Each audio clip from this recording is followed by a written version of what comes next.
Alright guys, what is popping? So we have a training here where I didn't record much, but I managed to get up and set a new PR in the muscle snatch plus overhead squat.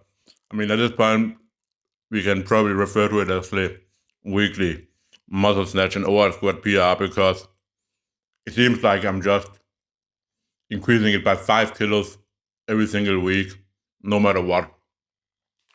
And then after that, I wanted to do some like power snatches, power cleans, but the question now is really stopped me from doing it. Overall, it wasn't that good of a session. Like building up to 90 kg, I was really feeling shit. Like with 60 kg, I was failing reps on the way up. When the bar was tipping over, I was getting out of balance, etc. Um, with the 70 kg was okay. 80 kg, I wanted to do a second rep, but it was just pure shit. And the first set I did with 80 kg, even the first rep was shit. But at least the 85 kg and the 90 kg came on the first try. And I'd like you to say that the 90 kg overhead squat was the best I did the whole training. That one felt great. And definitely think I can do more overhead squats, more on the overhead squat, but it's definitely limited a little bit by my ability in the to just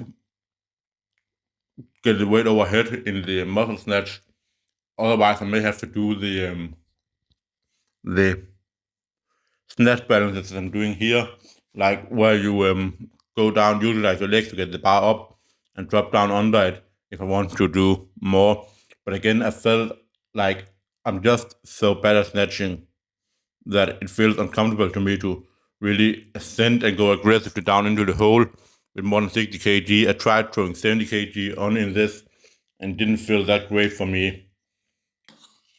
I'm also dealing with a little bit in the medial side of the right elbow that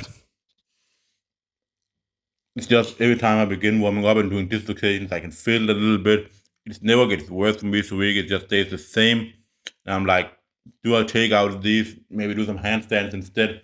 Just practice that and play around with that for a little bit and get that locked back in. I could do that obviously, but I'm also just like maybe it's gonna be too fatiguing for my training the day after. I don't know. I have no idea. Absolutely no idea at all. Um, but we'll see. Like maybe somehow gonna feel a lot better next week, and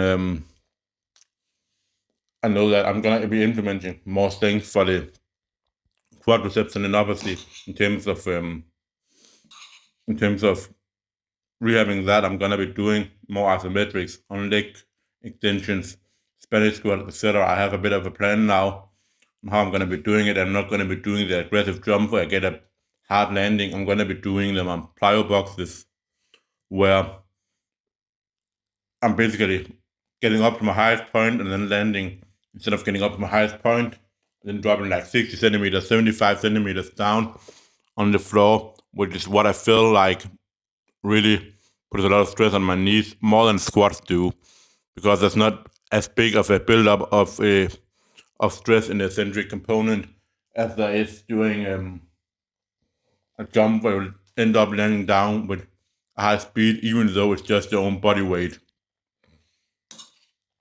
I did these nauticals as well, and I also did some really good single arm pull down where I got 15 reps with each arm on the machine with the full stack, and I can finally get to move up in weight. But I feel like these nauticals they were amazing. I did a single set of 12 without the band, where I just went all the way to failure. Unfortunately, didn't record that for some reason. I don't know why. But after that, I did 3 sets of 8 with the band to get in some good quality sets. And these were great because it both felt difficult and great at the same time because of the fact that I moved fast enough and with good form, but it still felt demanding. I put a lot of power into the bar behind on my calf, and that is just basically how you use your hamstrings in this, which is also why I have 150 kilo on the bar to make sure I don't end up lifting it up.